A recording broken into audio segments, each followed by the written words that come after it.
Okay, today I don't want it to be as conventional as speeches are.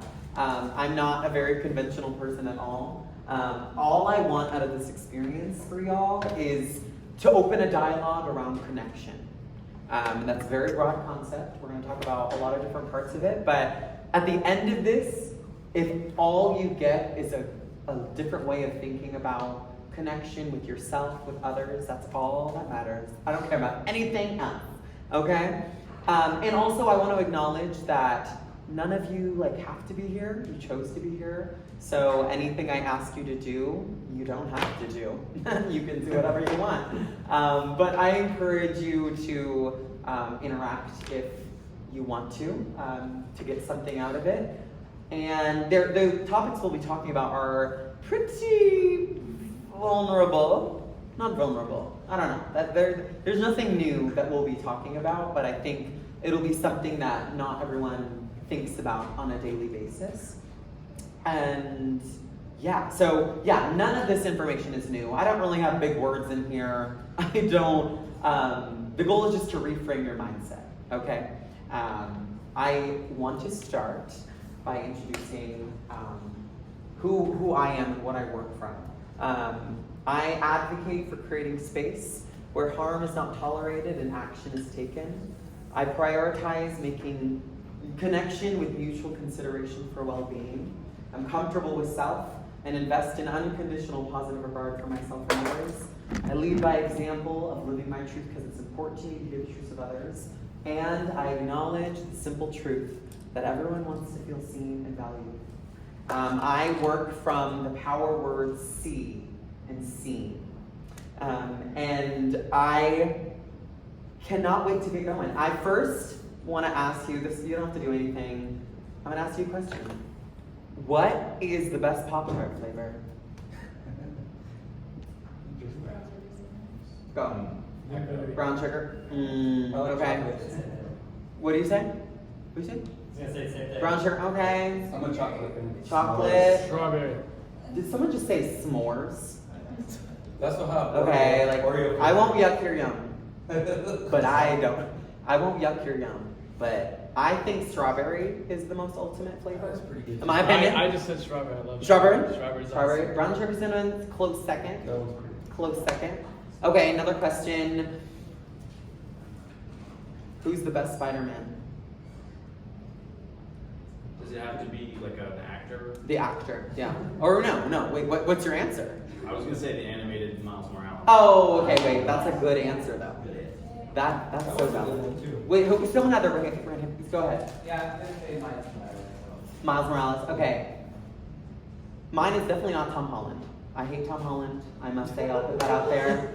I have a lot of beef with Tom Holland, okay? What's your beef?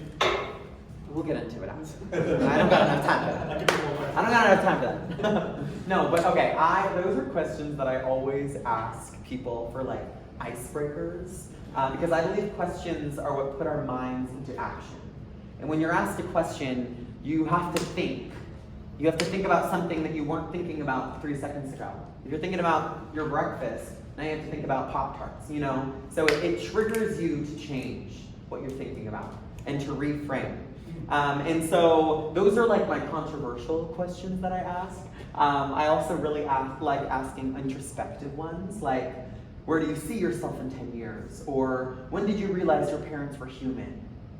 Those juicy. I like those juicy questions, when it brings out really good responses from people. Each of those questions requires a unique response because it's based on your opinion and what you have to say about it.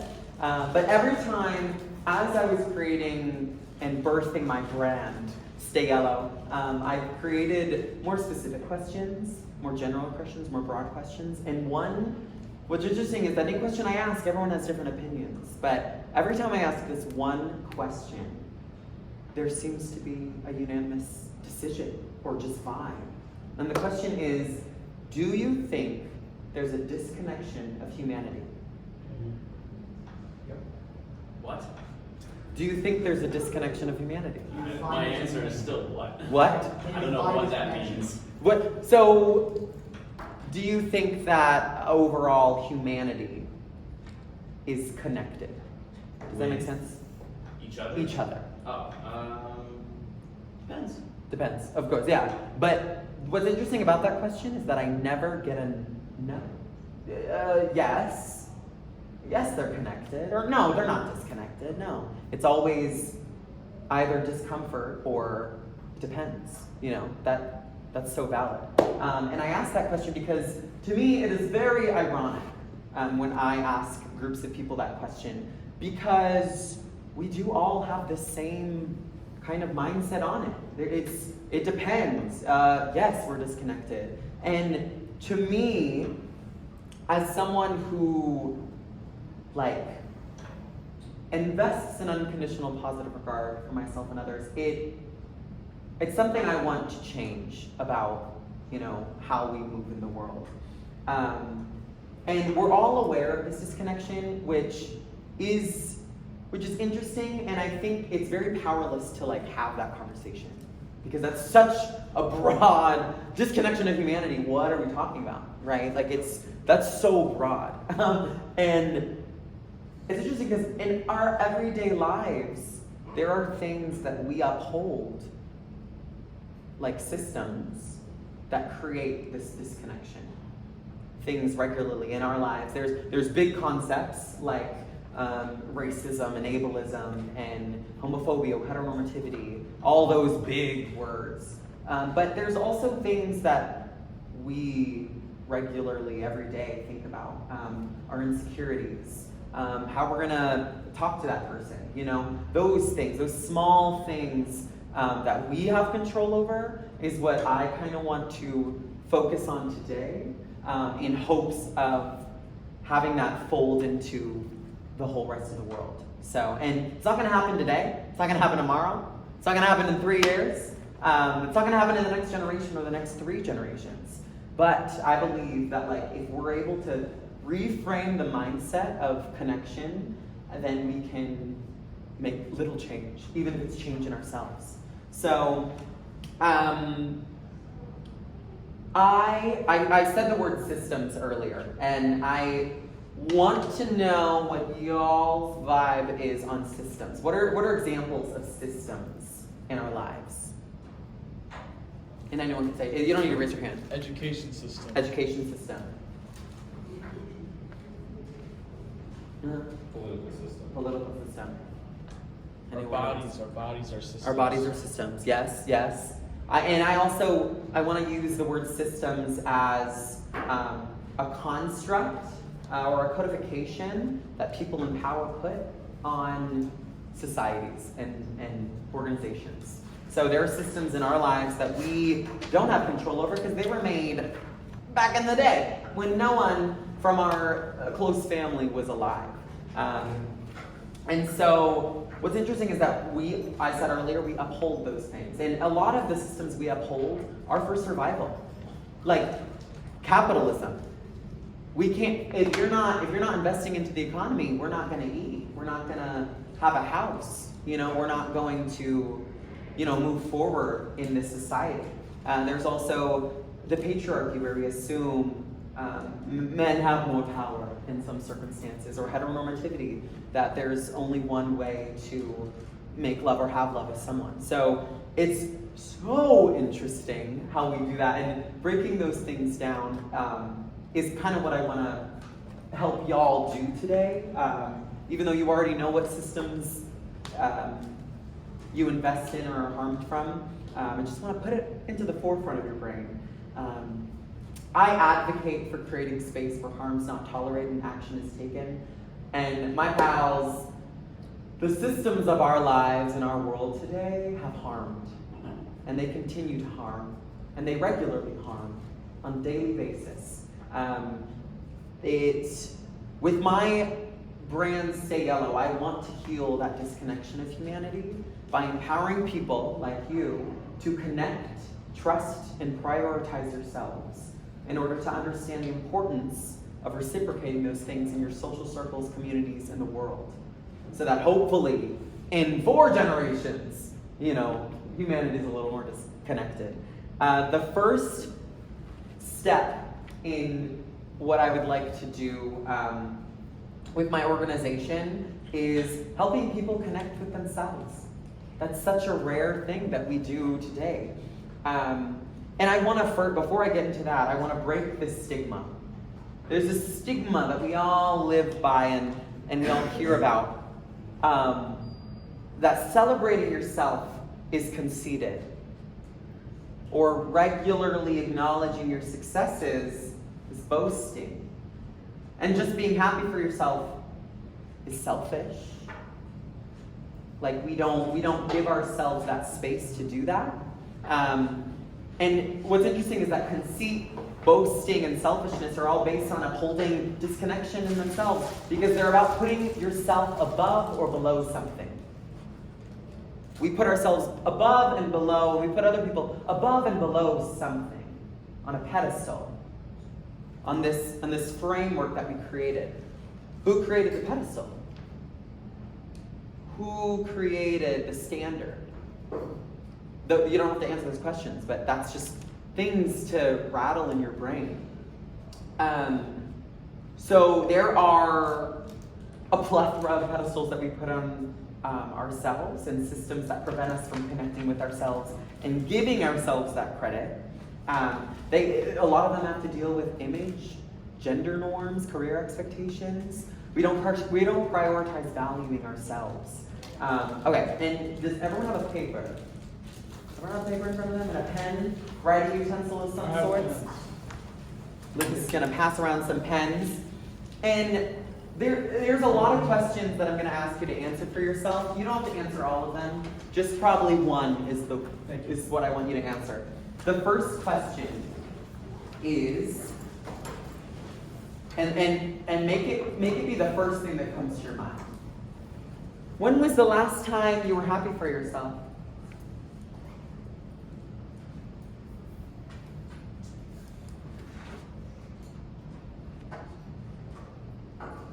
It can be a quick response. It can be 1 word, 2 words.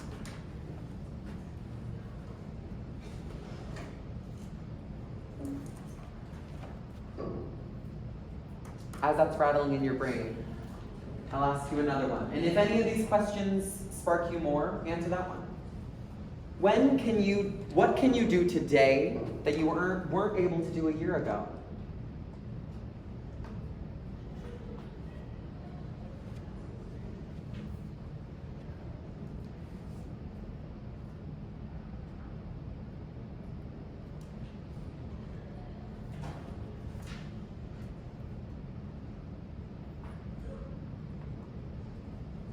Another question, what don't you give yourself enough credit for?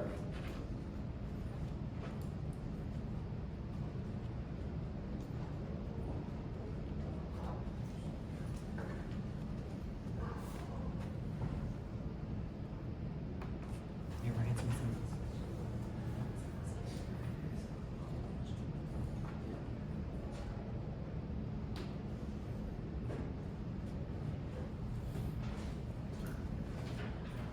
And this last question is one that I'd love for you to answer, if you didn't answer the other ones. Can you think of systems that you are harmed by and benefit from? So those are separate lists, sorry. Harmed by, benefit from. Huh? Some can be both, of course. There's no rules.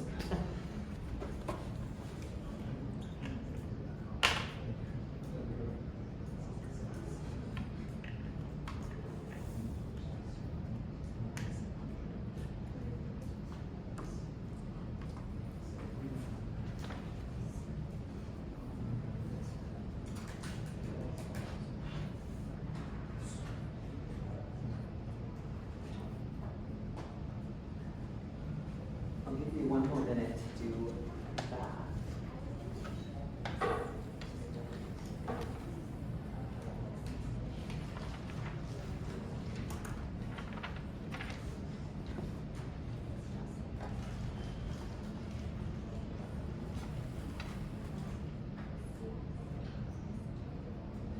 All right. So that little activity, it was kind of it was shortened due to my time, but that list of systems, or if you were thinking about systems in your head, if you got to write any down, if not, that's okay. But understanding the systems that harm you or that you benefit from is so important in identifying how you influence the spaces you occupy and the people you coexist with. When you know about the systems you're walking through, or the systems that are bringing you down, that means you have autonomy over where you translate your energy to do with those systems. That's giving you power back. That's empowering you instead of feeling powerless to a system. And simply just acknowledging it. You don't have to do anything with it, you just have to think about it. And then all your other thoughts in the future are going to be around that. That's going to be in the bunch as well, and now that you acknowledged it. I have some questions for like out loud speaking. You don't need to write them down. But how do systems prevent us from connecting with ourselves? What are ways? It's broad. You're good, you're good. Say that again? How do systems prevent us from connecting with ourselves? Yeah. I feel like they put perceived limitations on the way that we can engage with ourselves and with others. Limitations, yeah. I think the definition of a system is that it involves rules to make parts work together as part of a whole. So the fact that in order for the system to work, those rules have to be followed, kind of same thing as what's already been said. That Limitations, there's rules. We're following rules, you know? Yeah. I feel like we only know who we are in the context of how we relate to systems. For example, the way we perceive our intelligence is probably shaped by our success in the educational system, etc. Exactly. Yeah, yeah, just speak out. You're going to just speak out. We accept parts of ourselves that the system accepts, and the parts that doesn't accept, we tend to reject them. Yeah. Considered an outcast if you don't follow what everybody else is doing. Exactly. I don't have that issue at school. Yeah, exactly. The system kind of steals our attention and they give attention to ourselves. And to the system, we give attention to the system so they grow instead of us. Yes, yes. I feel like it limits the self, like it limits someone on becoming their true self because they're trying to fit. Yeah, growing up, there was a specific person to become. There wasn't that, I was not raised, I didn't think someone like me could exist this far in life, you know, because of the systems of our upbringing and through TV shows and stuff, you know, simple things like that in our lives. So, yeah, that makes so much sense. I think it was Plato. I took a philosophy class at Pima, and there's this group of people up here on a ledge, and there's these group of people down here, and once they get the wool pulled off of their eyes, they go up to that level, but those people up here make those people stay down here. While they're getting everything. That's what I learned from that. Yeah, real. Caste systems. Yeah. You know. They don't want anybody having what they have, so they try to keep that over, but then once you learn like any type of skills, it puts you Exactly. And that's why systems, you say it so generally, but systems were created by people in power who wanted control. Or people who wanted comfort, safety. You know? It's so interesting. These systems, I keep saying the word systems, we can now kind of morph it into expectation. This is just for your head. What expectations are on you? What expectations do you have in your life right now? Are these expectations from someone else? Are these expectations from yourself? And whose do you value more? That's something to really think about. Now we're going to get into, after gabbing about connecting with self and giving ourselves more power, now we're going to talk about how do systems prevent us from connecting with others. You know, a lot of people a lot of people ask me, I'm a gabber. I got the gift of gab, you know, from my mom. Like, I'm a social butterfly. Like, I say, this is what I say. If this is the spectrum of introverted and extroverted, COVID put me a little here, right? And then after COVID, I went here, like past it, right? So I'm a social person, right? And so people are always like, Brach, like, how do you connect with people so well? Oh my God, oh my gosh, oh my gosh. And this is what I say. Everyone is insecure. Every single person in this building, on this university campus, in the world, is insecure. That's broad, but insecure in some way. There is always a reservation that we have to live our truths authentically because of our perceptions of other people and how we'll be perceived. That's a regular thing, especially on a university campus, especially in public. Those things are regular. We're all insecure. Why can't that be what we think about? At the end of the day, we're all just trying to live up to the expectations that we put on ourselves or that other people put on us. You know? So we give so much power to strangers or people who don't deal with the things we deal with. And we value those things over what we want for ourselves. We value them over, it's the things that we genuinely want to do and invest in. We don't give ourselves that liberty to live authentically and truthfully. And we give so much mental energy to things that are out of our control. Every single person sitting next to you has nothing to do with you. And that sounds harsh, but it's real. At the end of the day, we're all going to go home and deal with our own homework, deal with our own feelings and emotions. So if someone's sitting next to you, if you're giving them the energy to control you subconsciously, or if you are making up this perception in your head that this person next to you is thinking something about you, it's probably false. Because at the end of the day, when we're all walking around, we're all thinking about how we're perceived by others. And what are they thinking about? They're thinking about how they're perceived by others, or their next meal. You know what I mean? So I say everyone's insecure just to like put some weight off some people's shoulders, you know, when they go in public, you know. No one's really got it as much as they say they got it, you know, at the end of the day.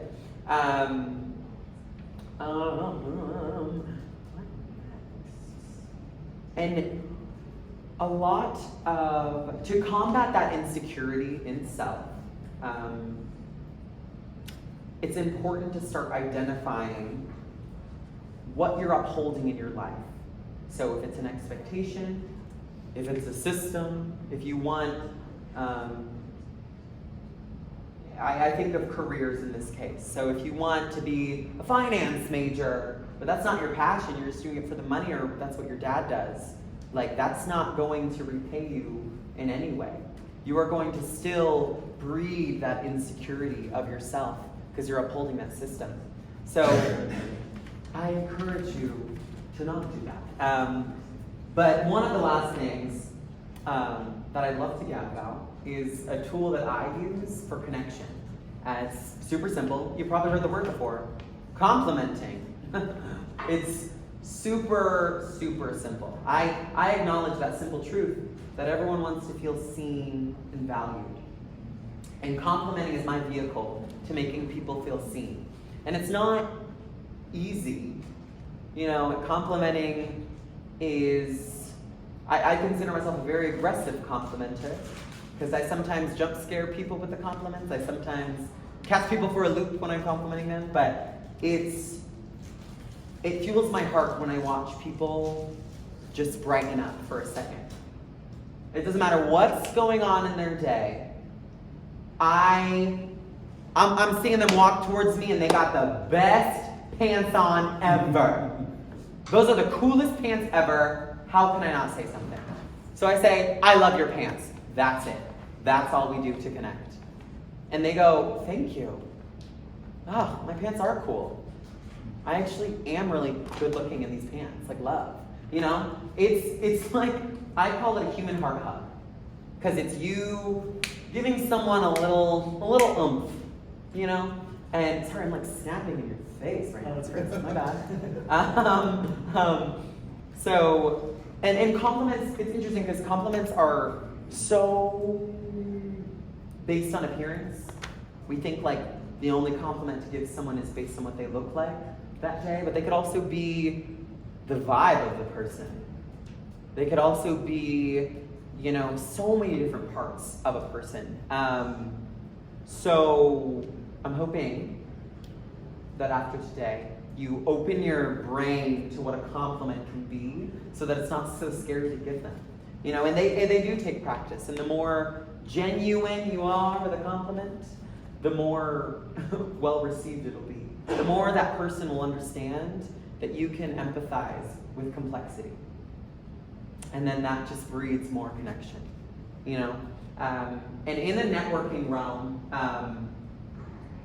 because this all helps with networking, a compliment is a great way to start networking. If you like some part of someone's speech or some part of someone's table, that's a perfect gap to get going. You know what I mean? Yeah. What do you think is the most underrated compliment? The most underrated compliment? Yeah. That's a great question.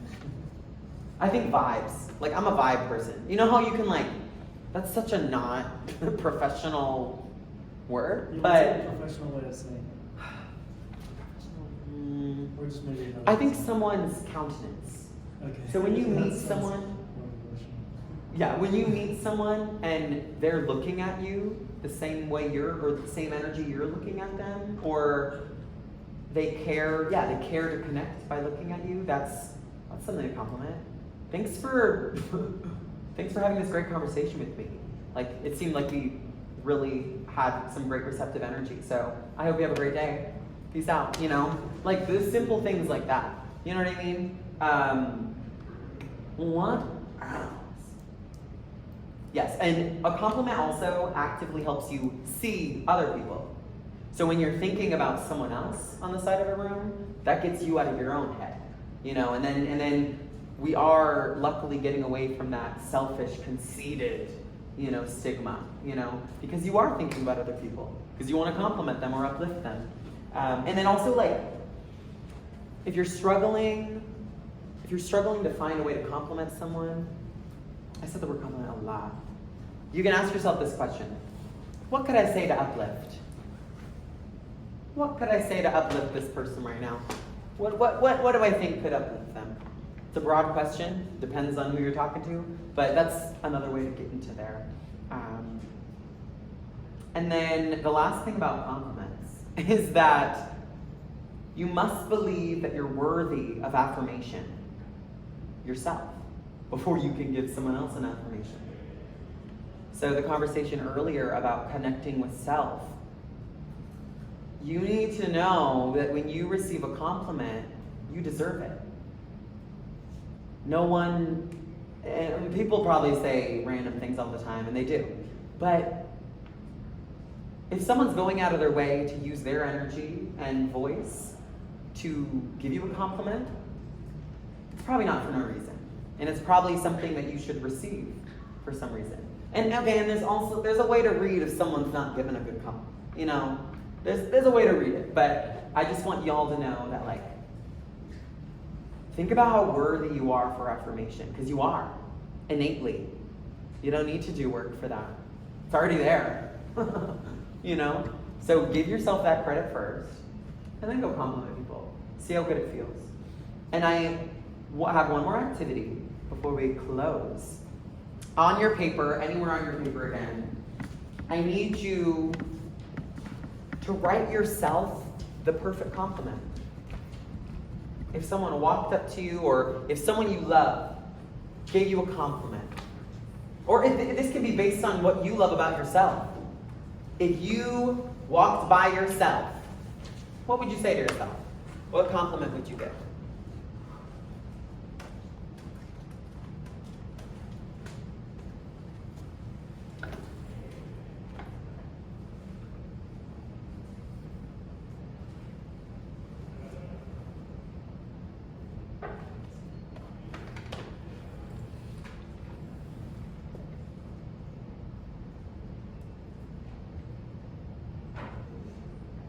And then as you write that and you finish it, say it in your head. Read it out loud in your head. Make sure it's you receive it.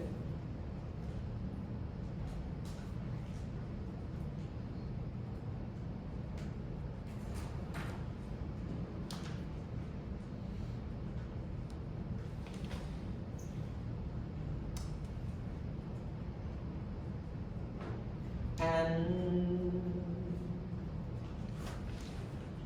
friends, as you flex this muscle of connection, which it is a muscle, it's not something that is easy to do, your network's gonna build already.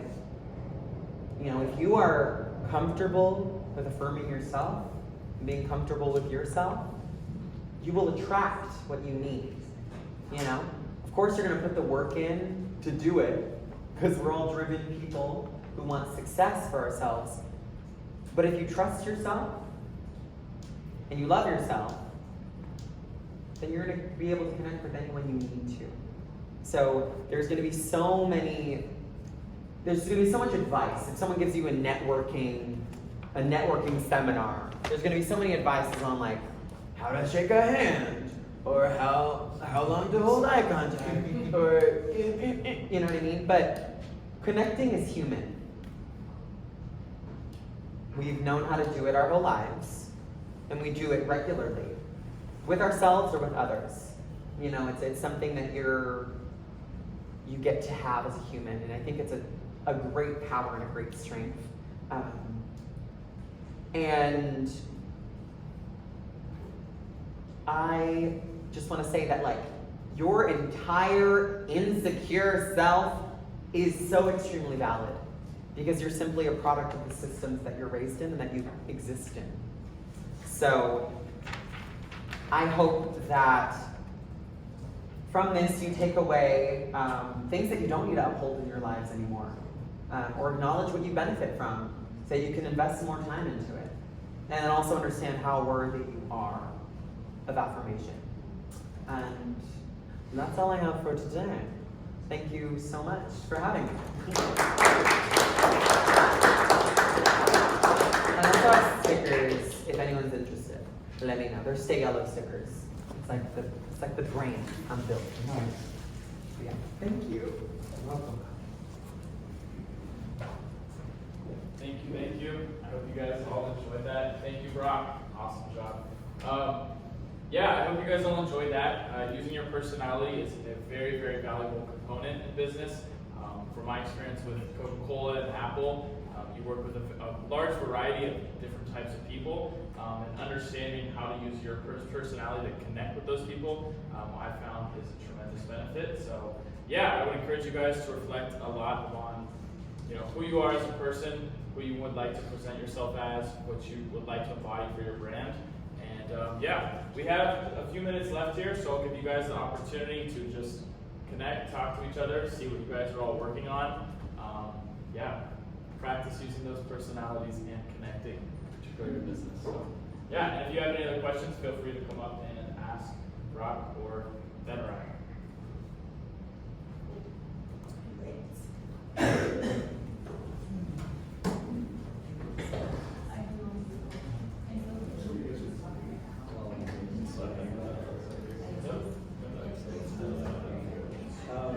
I dropped into a job fair a few weeks ago, and Jesse. didn't really know. Okay. Right here. Exactly. Yeah, nice. They have it made by